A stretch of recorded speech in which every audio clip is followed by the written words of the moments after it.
بابر اعظم دوبارہ تینوں فارمیٹس کے کپتان، بڑا فیصلہ سامنے آ گیا۔ السلام علیکم دوستو، جلدی سے فالو کر لیں۔ پاکستان کرکٹ کے حوالے سے ایک بار پھر ایک بڑی بحث شروع ہو گئی ہے۔ پہلے کہا جا رہا تھا کہ ایک ہی کھلاڑی کے لیے تینوں فارمیٹس کی کپتانی مشکل ہے، اس لیے ٹیسٹ، ون ڈے اور T20 کے لیے الگ الگ قیادت کا نظام بنایا گیا۔ لیکن اب خبریں سامنے آ رہی ہیں کہ بابر اعظم کو دوبارہ تینوں فارمیٹس کا کپتان بنانے پر غور کیا جا رہا ہے، اور اگر آپ بابر اعظم کے فین ہیں تو یہ خبر آپ کے لیے بہت اہم ہے، اس لیے ویڈیو کو آخر تک ضرور دیکھیے گا۔ ذرائع کے مطابق PCB کے اندر اور کرکٹ حلقوں میں یہ تجویز زیر بحث ہے کہ پاکستان کو 2027 ورلڈ کپ بابر اعظم کی قیادت میں کھیلنا چاہیے۔ اس کی ایک بڑی وجہ بابر کی میدان کے اندر فیصلے کرنے کی صلاحیت کو قرار دیا جا رہا ہے۔ کہا جا رہا ہے کہ فیلڈ سیٹنگ، بولرز کا استعمال اور میچ کی صورتحال کو سمجھنے کے معاملے میں بابر اعظم کو شاہین افریدی اور سلمان علی آغا سے زیادہ تجربہ حاصل ہے۔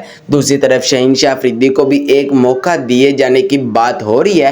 ممکنہ طور پر انہیں ہوم گراؤنڈ پر ایک سیریز میں قیادت کا موقع دیا جائے گا، لیکن اگر پاکستان اس سیریز میں ناکام رہتا ہے تو کیا یہی نتیجہ بابر اعظم کی واپسی کی وجہ بنے گا؟ بابر کی کپتانی کا ایک پہلو حالیہ ویسٹ انڈیز کے خلاف میچ میں بھی دیکھنے کو ملا، جہاں فیلڈ میں تبدیلیاں کر کے روسٹن چیز پر دباؤ بڑھایا گیا اور بالآخر انہیں غلط شاٹ کھیلنے پر مجبور کیا گیا۔ یہی وجہ ہے کہ بابر کی حامیوں کا کہنا ہے کہ بڑے ٹورنامنٹ میں صرف بیٹنگ ہی نہیں بلکہ میدان کے اندر فوری فیصلے کرنے کا تجربہ بھی بہت اہم ہوتا ہے۔ لیکن یہاں اصل سوال یہ ہے کہ اگر بابر اعظم کو دوبارہ تینوں فارمیٹس کی کپتانی دے دی گئی تو کیا یہ پاکستان کرکٹ کے لیے صحیح فیصلہ ہوگا یا پھر موجودہ کپتانوں کو مزید وقت دینا چاہیے؟ ابھی یہ فیصلہ حتمی نہیں، لیکن اگر بابر اعظم واقعی دوبارہ تینوں فارمیٹس کے کپتان بنتے ہیں تو 2027 ورلڈ کپ سے پہلے پاکستان کرکٹ میں ایک بہت بڑی تبدیلی دیکھنے کو ملے گی۔ آپ اس فیصلے میں کیا کہتے ہیں؟